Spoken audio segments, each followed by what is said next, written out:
আসসালামু আলাইকুম রাহমাতুল্লাহ। সবাইকে শুভ সকাল জানিয়ে শুরু করছি আজকে কোরিয়ান ভাষা শিক্ষা কোর্সের পর্ব 1। আমরা জোড়া বাসিমের পর্ব 1 নিয়ে আলোচনা করব। আমরা আগে বাসিম নিয়ে কথা বলেছিলাম যে অক্ষরগুলো যখন নিচে যায়, যেমন যদি আমরা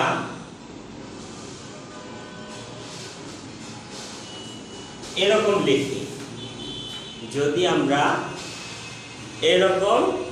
লিখি, তাহলে কি হবে? খাপ। এই অক্ষরটাকে বলা হয় বাসিম। এখন নিচে যে অক্ষরটা যায় সেটাকে আমরা কি বলবো? বাসিম বলবো। এখন এই বাসিমে অনেক সময় এই জোড়া অক্ষরগুলো যুক্ত হয়ে যায়। কেমন? মনে করেন এখানে আমাদের রয়েছে ক, এখন এর সাথে একটা এরকম এই অক্ষরটা যুক্ত হলো, তাহলে এই জোড়া বাসিম একটা জোড়া ধরে নিচে যায় বসছে, এটাকে কি বলে? জোড়া বাসিম। এখন এই জোড়া বাসিম আসলে, এখন এই জোড়া বাসিম যদি আসে তাহলে আমরা কোন অক্ষরটা উচ্চারিত করবো? এইটা কিংবা এইটা? এটা নিয়ে আমাদের আজকের ক্লাস সাজানো। ধন্যবাদ, সবাই সাথে থাকবেন এবং বুঝতে থাকবেন। আমরা জোড়া বাসিমে যখন এই লাইনটা ধরে পাবো, অর্থাৎ বিয়োগ সিয়োগ, নিয়ন বিয়োগ, বিয়োগ সিয়োগ, নিয়ন হিয়োগ, রিয়ল হিয়োগ, রিয়ল বিয়োগ, রিয়ল সিয়োগ, রিয়ল সিয়োগ, এইগুলো যখন পাবো শুধুমাত্র প্রথমটা উচ্চারিত হবে। এই প্রথমটা,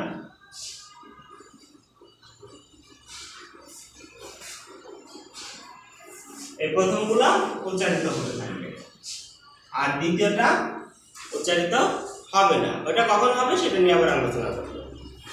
এখন এইগুলো, এই বাসিমগুলো মনে রাখতে অনেক সময় আমাদের কষ্ট হয়ে যায় এবং বাধায় যায় যে কোনটা যাবে আগে কোনটা যাবে পরে। তো সেই ক্ষেত্রে আমরা সহজ প্রসেসে মনে রাখতে পারি। এই রিয়লের সাথে তিনটা অক্ষর আছে, একটা হচ্ছে গিয়োগ, মিয়োগ আর আছে ফিয়োগ। এই তিনটা শুধুমাত্র এই দ্বিতীয় অক্ষর উচ্চারিত হয়।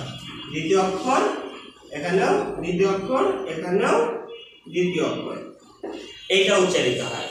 তাহলে আমরা মনে রাখবো শুধুমাত্র যত বাসিমই আসুক না কেন, সমস্ত বাসিমের মধ্যে শুধুমাত্র গিয়োগ, মিয়োগ, ফিয়োগ এই রিয়লের সাথে থাকবে। থাকলে এই তিনটা অক্ষরে শুধুমাত্র দ্বিতীয়টা উচ্চারিত হবে, বাকিগুলো হবে না। তাহলে আমরা বাসিমের প্রকৃত নিয়ম কি আমরা বুঝতে পেরেছি। যেমন আমরা যদি একটা শব্দ লিখি, কেমন? হাদা।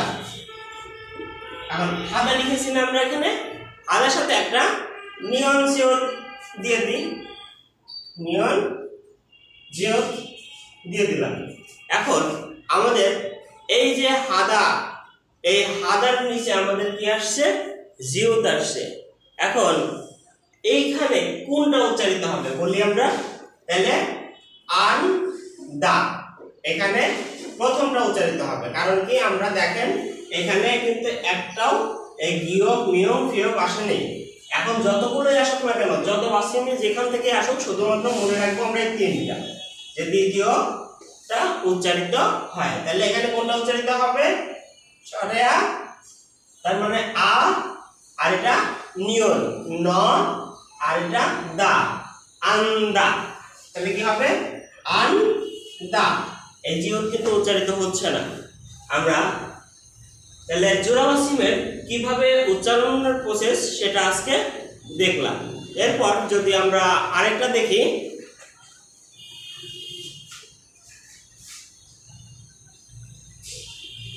এই আন্দা মানে কি? আন্দা মানে হচ্ছে বসা, আন্দা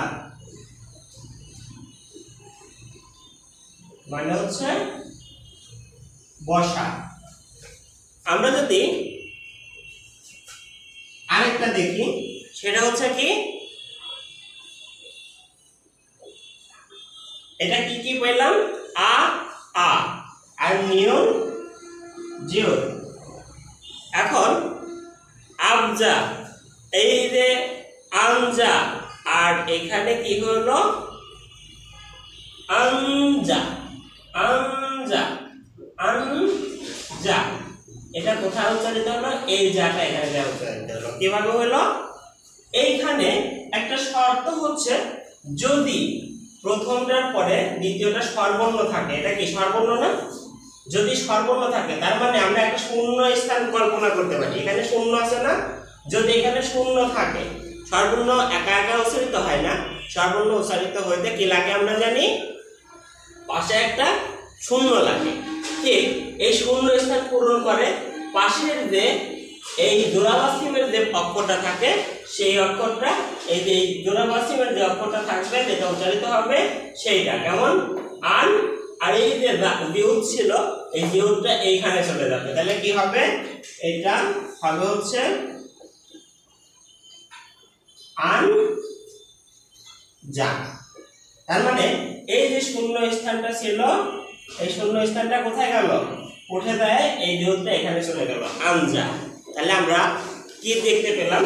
যদি এরকম শেষে দা থাকে, আমরা একটা জিনিস জানি, শেষে যদি দা থাকে, কোরিয়ান ভাষার কোন শব্দের শেষে যদি দা থাকে সেটা হয় ভার্ব।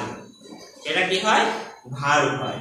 তাহলে এখানে আমাদের দা ছিল, এটা ভার্ব ছিল, কিন্তু এখানে কোন অক্ষর আছে, এখানে যদি শূন্য থাকতো তাহলে কি হইতো? এই জিউটটা এখানে দিত। আমরা কল্পনা করি এখানে যদি শূন্য থাকতো, এখানে যদি শূন্য থাকতো তাহলে কি হইতো? এই জিউটটা এখানে চলে যাইত, তাই না? এখানে চলে যাইত, তখন এটা মুছে যাইত। আমরা সেই উদাহরণটাই আবার দেখিয়েছি।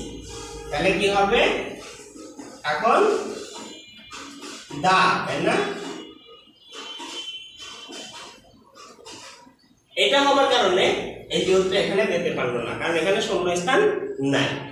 তো এখন আমরা এই জোড়াবাসিমের প্রথমের যতগুলো আছে আমরা জানি যে সবগুলোরই প্রথম অক্ষরটা উচ্চারিত হয়। শুধু মনে রাখার জন্য এই গিয়ক মিয়ং বিয়োগ এটা মনে রাখলেই হবে। রিয়লের সাথে কি যাবে? গিয়ক মিয়ং আর হচ্ছে পেয়ং। তাহলে সবাই একটু পড়ি, রিয়ল গিয়ক, রিয়ল মিয়ং, রিয়ল পেয়ং, এইভাবে পড়তে হয় আমরা জানি। আর এইভাবে রিয়ল গিয়ক, রিয়ল মিয়ং, রিয়ল পেয়ং থাকলেই শুধুমাত্র দ্বিতীয়টা উচ্চারিত হবে।